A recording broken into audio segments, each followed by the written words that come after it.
Welcome to Grow Your Wealth, the podcast where scaling a successful brand and your wellness go hand in hand. I'm Rena Goodwin, founder and CEO of Factor PR, a top beauty, health, and wellness PR studio, and I'm here to help you work smarter, not harder. Each week, we'll talk branding, marketing, and business growth alongside real, practical insights from trailblazers who are building businesses without the burnout. If you're ready to grow your brand, protect your energy, and design a life you love, you are in the right place. Let's grow. If your financial strategy stops at, well, the IRS is happy, you might be leaving the most valuable parts of your business completely untapped. And this episode will show you what great could actually look like. Welcome back to Grow Your Wealth. Today, I am sitting down with Danielle Hayden, former corporate CFO and founder of Kickstart Accounting, who has spent the last 11 years helping small businesses understand their numbers so that they can build the business of their dreams. Danielle makes a powerful case for why your financial statements aren't a report card to be feared, but a tool, one that lets you regulate the emotions around money, see what's actually working in your business, and step into the role of CEO instead of staying stuck in solopreneur mode. We're going to get into the real difference between bookkeeping and CFO-level thinking, why your accountant's advice to go spend all of your profit could be sabotaging your growth, and the danger of so-called phantom profit, which is hiding on the financial statements that most owners aren't even looking at. Danielle also gets into her framework for healthy spending percentages, why scaling sustainably starts with a 10-year roadmap rather than a quick formula, and how knowing your numbers gives you the confidence to invest back into your business on purpose. So, whether you're dreading tax season or you just suspect that your quote unquote good enough approach might be holding you back, this conversation will leave you feeling empowered to build a healthier, more valuable, more profitable, and sustainable business. Let's get into it with Danielle. Hi, Danielle. Welcome to Grow Your Wealth. Thank you for having me here. Thank you so much for being here. Danielle, I am super excited for this conversation today. Danielle is making time for us during a busy 2026 tax season. But before we get into all the money stuff here in just a moment, would you mind taking us back a little bit? Your background is really, really fascinating, coming from kind of the corporate finance world to where you are now. Will you walk us through that journey? Yeah, I have had one crazy roller coaster. So, I actually originally started my career. I started on the creative side of things. So I was a hairdresser, working behind the chair. And what I realized during that time was I had a passion for using the numbers to hit my goal, and then teaching the other people around me in the salon how to use numbers to hit their goals and how we can meet our goals together. So I realized I had this knack for financial education and using money and numbers as a tool. Fast forward, I went into the corporate world, sat as the chief financial officer working with mid-sized businesses, and found myself doing the same thing. Working with investors, private equity firms, the management team, helping them use the numbers to make better business decisions so that we can hit our goals together. And I realized during that time that small business owners don't have access to that same level of information and support. I think as small business owners, I think of us as this like underserved market where we're not playing with the big boys, and that's good, right? But we deserve access to that same level of support. And so, my mission for the last 11 years, we've worked with thousands of business owners now, is to help business owners understand their numbers so they can hit their goals and have a business of their dreams. That's amazing. And so you started Kickstart Accounting 11 years ago then? 11 years ago. Oh my goodness. And in your own words, Danielle, what would you say makes Kickstart different than like your average accounting firm? Gosh, how long do you want me to go for here? Well, I mean, as long as you'll have us, because accountants, I feel like people have experiences with accountants. Our industry is very broken. Here's the number one thing that I'll say is different about Kickstart is that we care. Like I have a team of 45 team members who wake up really excited. They really care about the mission, right? Like we all want to talk to our clients. We find the unicorns in our industry of people who enjoy the bookkeeping behind the scenes, but they also want to connect and have conversations and help our clients understand their numbers. And so I think the biggest thing is just how much we care about our clients. And I can go into some other details. A lot of other accounting firms will just give you your financial statements and they're like, well, good luck. Maybe you know how to read it. Maybe you don't. Yeah. Our approach is I want you to be able to use your numbers to make business decisions every single month. So the idea is, imagine you land into tax season. It's January and you're like, I feel nothing. Like I'm not anxious. I'm not overwhelmed. I just feel like this is a average, normal Tuesday. And it's because you've been looking at your numbers all year long. And so our clients, they get a snapshot every single month of their financials, which is very specifically curated every single month by myself to give high level information of the information our clients, small business owners need to get that feeling of calm. Absolutely. Oh my gosh. Yeah. That really transcends then like tax planning and preparation purposes to really stepping into more of that like fractional CFO role. I mean, you're really going above and beyond for your clients, right? I mean, you're talking about monthly, but I'm sure you're going to tell us a little bit more about how frequently we should be looking at our numbers, what are the things that we should be looking for and so forth. Why did you see this need to really go deeper with your clients? Like the average small business owner, tell us a little bit about what that person looks like and what they were missing, right? Just in terms of, not just looking at the numbers, but really understanding what story they tell. Yeah. I'm going to pull back even further. Okay. So, small business owners, we bring into our business all of our personal experiences. So our parents' money mindset, our teachers, the programming from social media and television and right. Like we don't get to hang that up on the door and walk into small business, right? So we're taking all of that. And many of us are told, I'm not a numbers person. I don't get it. I feel lost, confused. I'm never going to get this. I'm bad with money.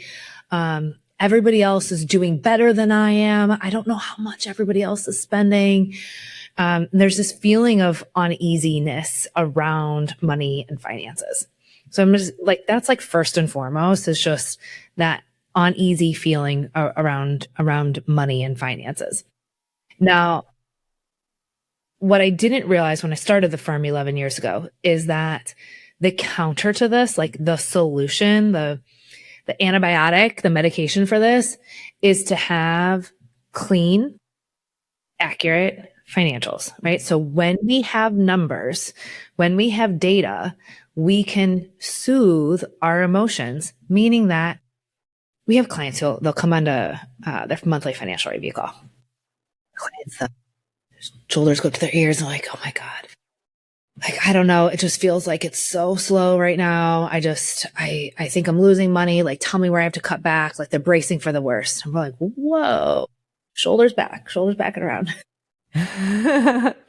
More times than not, when we can look at the data of our numbers, it allows our emotions to come down and we can have a real discussion about how the business is doing, what's working, what's not working. Because more times than not on those financial review calls, we get to say to our clients like, oh, no, that's how it feels. But the numbers are telling us a very different story.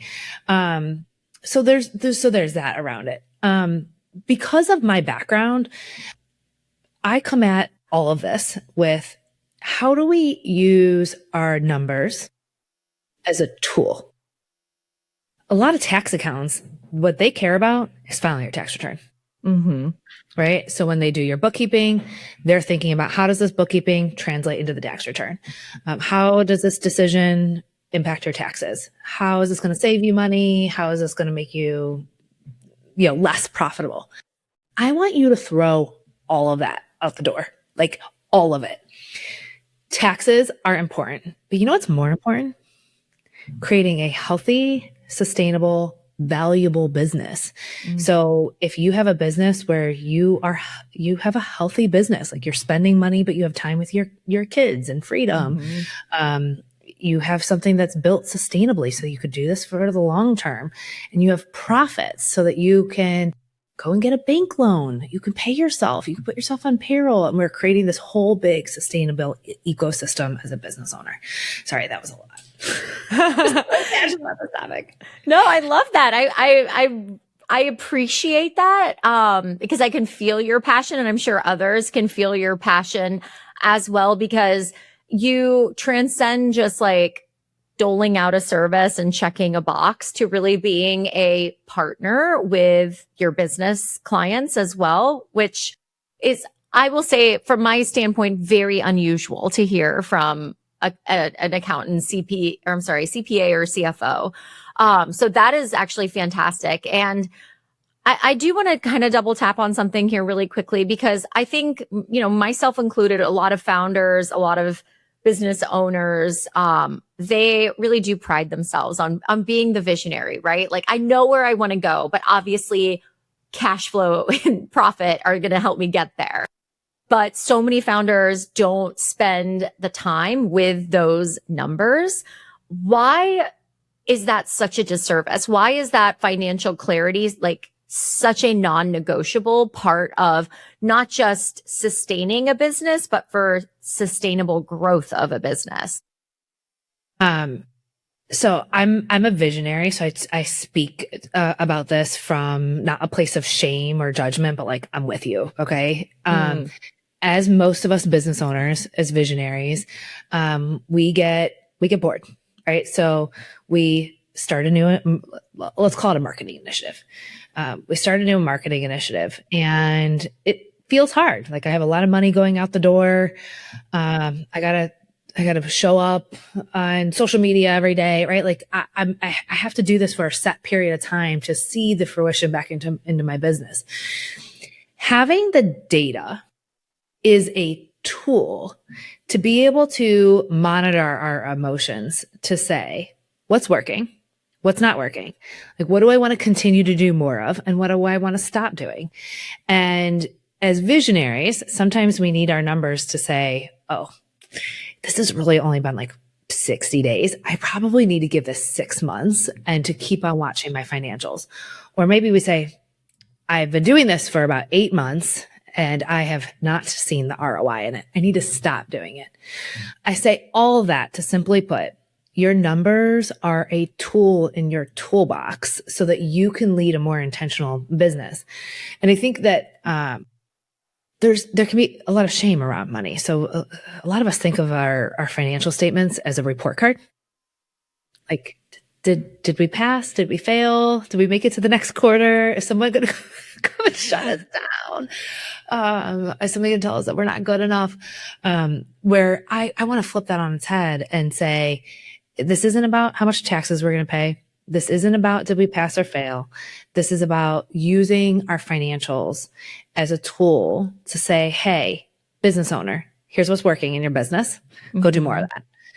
Here's what's not working in your business. We need to pivot, and we need to pivot big time before it costs us the business. So using it as a tool. Thank you for saying that too. And I'm wondering if you could help us paint a picture, because like kind of like bringing this down to earth for a business owner, getting your taxes filed is, for many, like good enough, right? Like that's enough. Like I've done my due diligence, whatever. And for some businesses, especially more emerging businesses, right? Like they're like, that's fine. That's all I need right now. What does that transformation look like from like good enough, so to speak? And when we're talking good enough, we're just talking good enough for the IRS, like pleasing them, nobody, not yourself, not, getting out of the business or making savvy investments back into your business. None of that stuff. Just like the IRS is going to stay away from me. Okay. The difference between a business like that to a business that is not only in check, but like thriving, Danielle, like what are those? It could be money moves or even just like money understandings that really helps empower a business that you find like people are not doing before they start working with you. Yeah. My favorite story is a client who came to us a few years ago, and it was around November timeframe, and she called me up and she said, "Hey, Danielle, I need you to teach me how to run my business while I'm losing money. Like, how do I run this business and lose money?" And I was like, weird request, but sure. I'll help you. We did what we call a catch up. So we took all of her financial data for the year and we brought it into QuickBooks. So, at the end of every catch up, we do a financial review call. That's the way we can walk our client through the financial picture as it looks year to date. And on the financial review call, she was stunned because I said, I don't have to teach you how to lose money in your business. The good news is that you are profitable. The bad news is that we can't make any changes before tax season. And so you're going to have a large tax. Here's what was happening in the client's business. She didn't understand that her owner's draws, she didn't understand the impact of that. She didn't understand the impact of her debt payments on her financial statements. The point of me telling you this story is that after we helped her understand how to read her financial statements, like once she realized what an income statement was, what a balance sheet is, how to apply the cash flow statement to her business, it was like this light bulb. Okay. She went from considering herself like a solopreneur, kind of building this thing, to CEO. I mean, this next year was phenomenal. She felt empowered to grow her business. We sent her financial statements every single month so she could see how much she was investing in advertising and marketing. She went hard in going to conferences and networking events and ads. She understood how much she was spending and could still protect her profit. Total mindset shift, saying, I am the CEO of this business and I can see what I'm spending and where I'm spending it. We then watched her go through this whole trajectory. She built this beautiful high growth business that she wanted to save to purchase a home here in Cleveland. And so we shifted her spending priorities so she could take more in salary, save up to buy a home. After she bought her home, her mom got sick. And so she moved her mom into her home, and she really needed her team to rally around her. And so we shifted her priorities to payroll so that she could build this beautiful team to support her during that time. And this year we're working on just sustainability. Like, what does it look like to run a business in its fifth year, balancing growth with a team and having enough profit to pay the business owner. And so the mindset shift around knowing your numbers allows you to step into the role that you want to have, and then balancing spending with where you want to go. That is such an amazing story, Danielle. You know, what really resonates with me as you're sharing this kind of case study from your client is that particularly, you know, speaking as a woman, but also working with a lot of women, you know, you're making money, which is awesome. And then it almost feels like you need permission to take these extra steps with your money. Like, can I use this? Like, can I invest more in advertising? Like, is there a special formula I need to be looking at? But the thing is like month to month, your numbers are going to change, right? Like, and it can feel a little bit scary to take some of those, what seems like risks, but what you're saying also seems like, you know, making financially savvy moves. That's a big difference, right? Like, I mean, when you talk about mindset, it's not necessarily a shift in her behavior, but like her shift in her perception. Like, this is no longer an expense and me like cash grabbing, but more of like an investment back based on my priorities, like my priorities too. That's really powerful, like really powerful. It's a big shift. We have to spend money to have a healthy, sustainable business. Like we have to. And by having your financial statements, so the way that we have a very specific framework that we use when we work with our clients. So during onboarding, we apply our framework to our clients' financial statements. And in doing that, it allows us to match our clients' goals to with where they're spending. So I'm going to give you an example. I had a client who, she kept on coming to calls and saying, like, I can't keep on working in the business this way. Like, I'm so tired. I'm on the verge of burnout. I just desperately want to get my kids off the bus at 3:00. I want to make them dinner from time to time. Like, I'm just drowning in this business. And I said, okay, I hear you and I see you and I understand that. However, what I don't see is support in your business. So if I hear that, then I want to see you spending in outside services, in payroll. Like if we want to build this business where you have support, then we need to be spending in a VA, an operations manager, bookkeepers, accountants, people who are the experts in their industry to take the load off of you as a business owner. Maybe some contractors and payroll team members to help support. The other flip side of that is a business owner who will say, my goal is to grow my revenue by like 50% this year, right? Like I want to grow this business. That's probably the most common one. Yeah. And I love that. It's super fun. What are we doing to get there?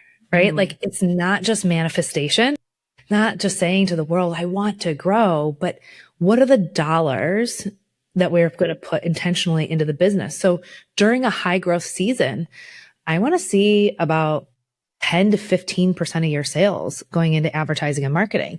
So if you're saying, I want to grow, you need to fast forward down into the income statement to see where you're actually spending money to see if that supports that goal. Okay. So we need to talk about growth because growth is great, but I think, one can argue there's a difference between growth and scaling, right? Like, how do you also help business owners scale sustainably? So they're taking their money, they're working with you, they're reinvesting in their business is growing. But with that comes growing pains, problems that we want to have in such a way. We don't want our business to implode. What does a smart scaling strategy look like? Like, how do you know when to hire? Like, do you have to save a certain dollar amount? Do you have to have so much business coming in? Like what is a CFO? What goes in the mind of a CFO that says like, you absolutely should do this? Yeah. So I want to describe the difference between bookkeeping and CFO. Bookkeeping is the act of looking backwards. So the first step in what we do for our clients, I like to think of the puzzle. So you throw down a 1,000-piece puzzle onto the coffee table, right? So that's what our clients do for us. They throw this giant disaster of a puzzle onto the coffee table. And my team, what they do is they put the whole puzzle together by strategically and carefully placing every single transaction into our strategic framework. And that's the first piece, is the bookkeeping, so that our clients can step into their role as CEO and say, all right, here's what just happened. I understand my numbers. I understand what just happened. And we have to do that step first, because you can't look forward without looking backwards. You don't know where you're going unless you know where you've been. And I think as visionaries, we want to skip that step of knowing what just happened so that we can get to the exciting part of growth. So, make sure that you have accurate bookkeeping and that you as a CEO have the practice in place of reviewing that information monthly. Once you have that is when we work with clients in a CFO capacity. And I want to give you an answer that's not the quick fix. That's okay. Okay. Nothing ever is. Nothing ever is, right? Okay. I think in this industry, we understand that. So I could tell you that we want to, like, I could give you a very prescriptive way of calculating healthy percentages. In fact, we have a worksheet that I'm happy to gift your audience on Thanks. healthy percentages and healthy spending. And so I could tell you that, if you are operating a business, that you should be spending about 30 to 50% of your sales in payroll. And so if you're under that, you could probably afford to hire some additional help in your business. But I want you to see the whole picture, because it's not just about payroll. We want to see about 8 to 10% of your sales in advertising and marketing. We need about 6 to 8% of your sales going into outside services, meaning bookkeeper, VA, like people who are outside of your business. We want another 6 to 8% of our sales going into just operating the business, operations, subscriptions, like all those things. Travel, training, facility. We need to have all those things. So yes, you can spend 30 to 50% of your sales in payroll when you're ready to hire. Here's the real exercise I want everyone to do, right? Like, so that's your short answer. That's your quick fix. That's your prescription. Yeah. The long answer is to take us the time to set your 10-year North Star. Like, where is this business going? And this is what we do with our CFO-level clients. During their CFO onboarding, we pause to say, all right, what's the 10-year North Star? Where do we want our business to be? Where do we want our personal life to be? All right, now what's the 3-year plan? Where are we going over the next 3 years? Because we're not going to magically get to the 10-year marker unless we have a 3-year plan. Now, short term, let's set the 1-year budget. And that's where that tactical planning comes in to say, here are all of my goals. As a business owner, I need to be bringing $100,000 home to my family. I need to be spending X dollars to hire new team members. And that budget is where we put all those little pieces in place. Do you know how many clients over the years that we've done a budget for and they forgot all about it? Yes. So what we've done to help clients is quarterly reforecasting and key performance indicators. So every single quarter, have 4 KPIs that relate back to that budget that you're looking at monthly. And every quarter, reforecast that budget because new information has come alive. So the long answer is, like, let's not make those decisions in isolation, because I can't just tell you to go hire a new team member once you have 3 months worth of their salary saved. That doesn't feel right. I want you to take the long approach and really paint your vision as a visionary of this business. Yeah. Big difference then between, bookkeeping, CFO. A CFO, it sounds like, is right there next to the CEO in terms of vision and working backwards from that 10-year goal and creating kind of these micro goals so that we're scaling sustainably and keeping our eye on the long-term outcome too, which is so smart and really more in line with, I think, how a lot of CEOs operate would like to operate too. Hi, friends. I want to tell you about our new and improved authority accelerator from Factor PR called RealFluence. RealFluence is the only membership that helps beauty and wellness founders grow their reputation and authority to attract new customers without endless discounting, advertising, or going viral. Inside, you'll learn how to get recognized for your product or your expertise, partner with other founders, and become the name people trust and talk about, all with the guidance and community to support you every step of the way. Remember, you can't buy authority. You have to earn it. And RealFluence is here to help. Visit therealfluence.com to get started. Now, you've talked before, for those that don't know, Danielle has a really fabulous podcast we'll link to in the show notes too, but you've talked before about something that I find very, very interesting, something called phantom profit. So is this like the illusion of profit, the illusion of success? Like, what is phantom profit and why is this so challenging for business owners? Do you see it often? We see this more times than I can count. So the profit and loss statement, it is the sexy statement. Like if I had declared anything, is the more popular. Okay. It's the more popular financial statement. There is also the balance sheet and the cash flow statement. And this is where all of your dirty secrets lie. On the balance sheet, shows the amount of debt that you've taken as a business owner. It's where your inventory hides. It's where, any of those, owner's draws that you've taken. If you are making tax payments from your business account, that's really a personal expense that's hiding on your balance sheet. And so what happens is that business owners will look at their profit and loss because it's the one they feel the most familiar with. Like I said, it gets all the attention online. It's the sexy statement. And so they'll see like, oh, I got $10,000 a month in profit. I'm good. However, I don't feel like I have any cash. My favorite question from clients is, hey, no, you keep telling me that I'm profitable, but like, where the hell did all my money go? And it's hiding on the balance sheet and it's hiding on the cash flow statement. It's hiding in debt payments. It's hiding in owner's draws, personal expenses, and tax payments.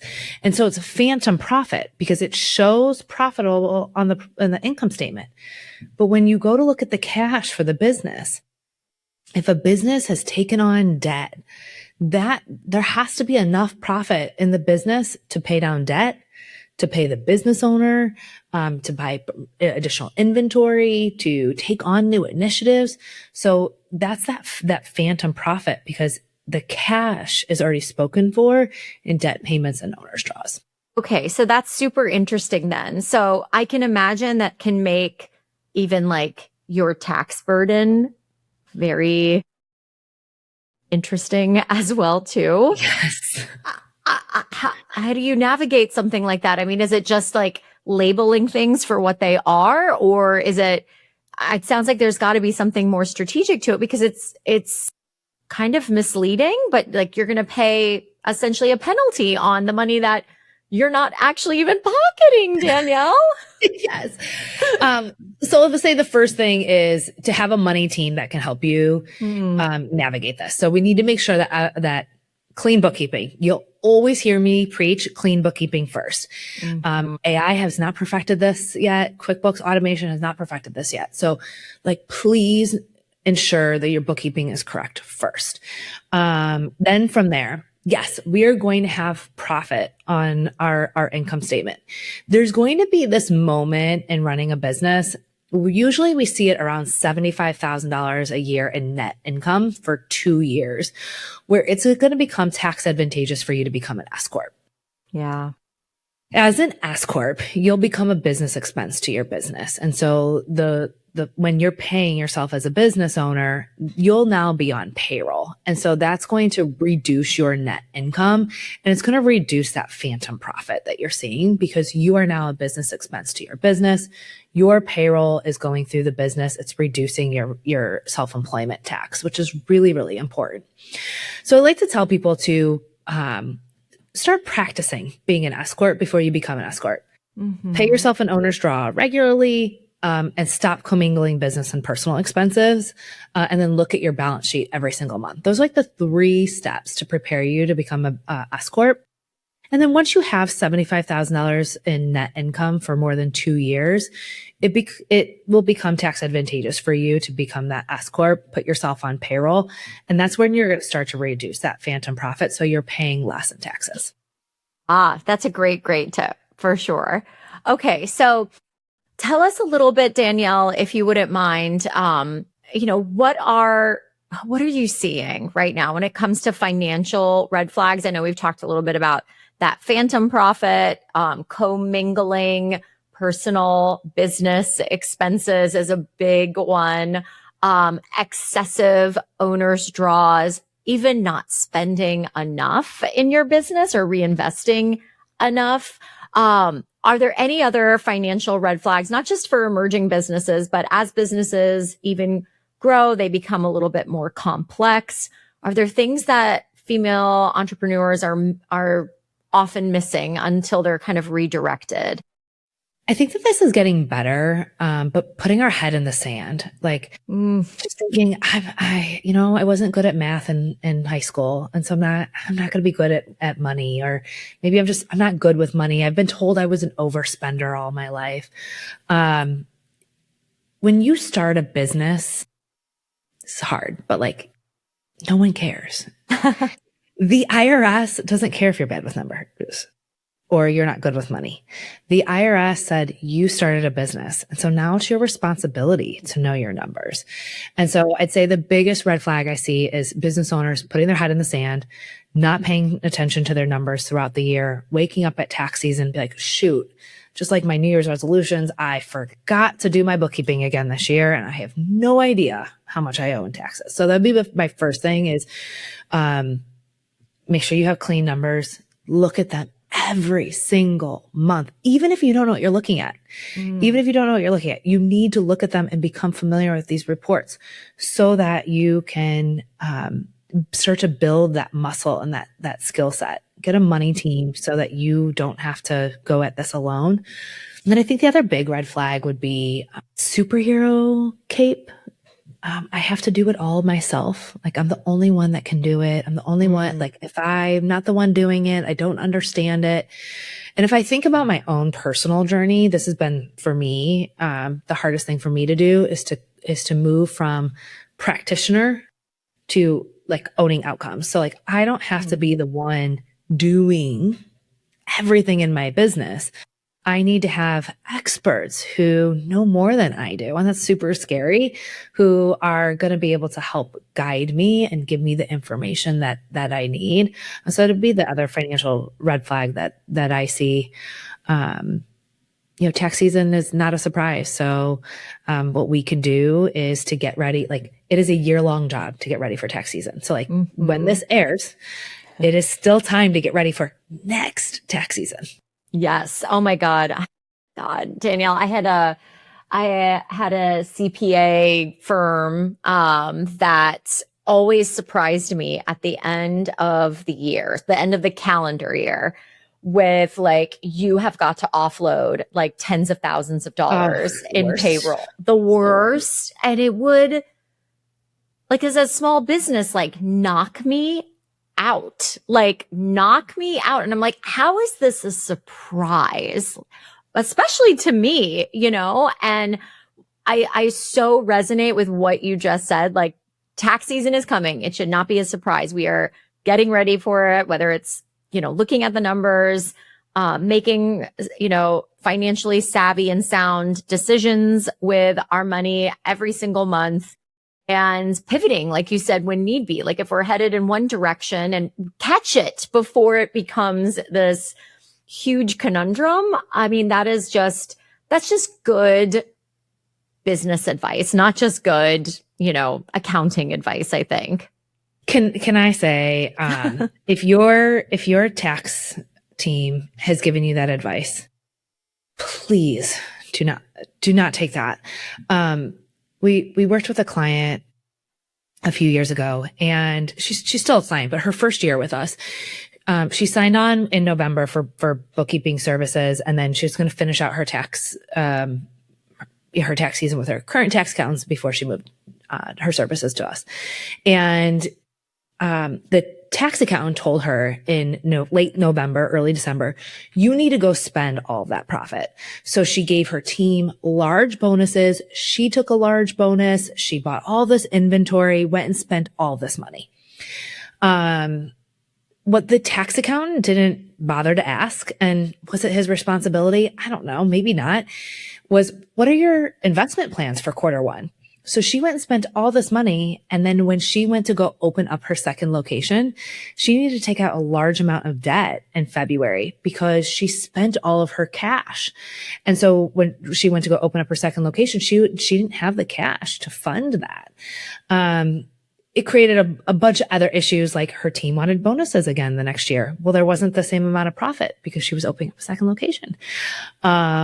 She couldn't pay herself the same amount of profit. So what I'm saying here is when your tax accountant says you have profit, you can say, thank you. I am running a healthy business where I am going to have profit. And you know what I can do with my profit? I can show future investors that I have something that is valuable. I can take this profit and reinvest it back into my business. I'm not afraid of taxes. I don't have to spend money. Just like for every dollar you're spending, you're saving 25 cents. So, okay, the elephant in the room question, why on earth would somebody tell a business owner to do that? Is it because on paper it looks like she made less money? That's why? So tax accountants, I want everyone to remember the tax accountant's goal is to save you money in taxes. Period. So most tax accountants were only trained on how to complete a tax return. They're not running a business. Their goal isn't to teach business owners how to run a business. They're not thinking about value creation or how you're going to sell your business in 5 years. They're not thinking about, oh, she might need a loan next year and we want to show some profits.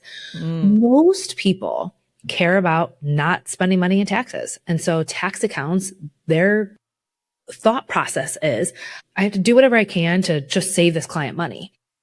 I had a client this year who, when we went to go do her return, we realized that her tax accountant booked a $51,000 journal entry. And when we asked what it was for, she said, he told me I needed to save the money on the taxes. It was a false journal entry to save her money in taxes. It had to be reversed in the following year. You're going to pay the taxes on the profit. We don't need to spend money to save money. We don't need to book journal entries that we're going to pay. We don't need to do those backdoor accounting processes just to save money on taxes. Because preaching something very different here. I want you to build a healthy business that creates value. When you go to get a loan next year, you're going to show that loan officer you have a valuable business because it's profitable. When you want to take on an investor or sell your business, you have something that's worth it.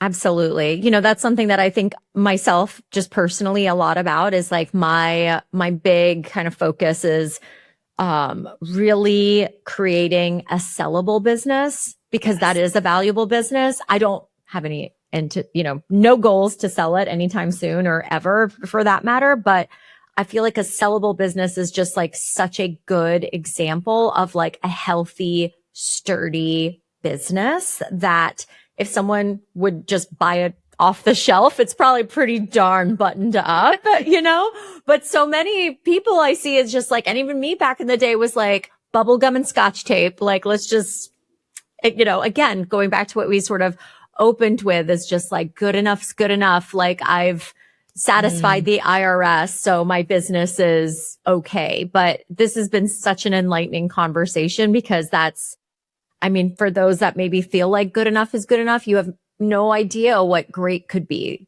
like, right? And like what an unlock that could be for a business owner listening today.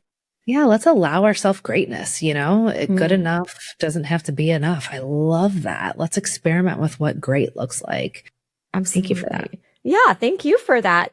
Danielle, is there anything that I didn't ask you today that you want to share with people about you, about Kickstart, about your, just approach to having a really, not just a healthy relationship with your finances, personal or professional, but with your business as well? Yeah. You don't have to do this alone. Entrepreneurship is, I don't know, one of the hardest things I've ever done in my life other than being a mom. And so you don't have to do this alone. Get yourself a money team. We would be honored to be part of your money team.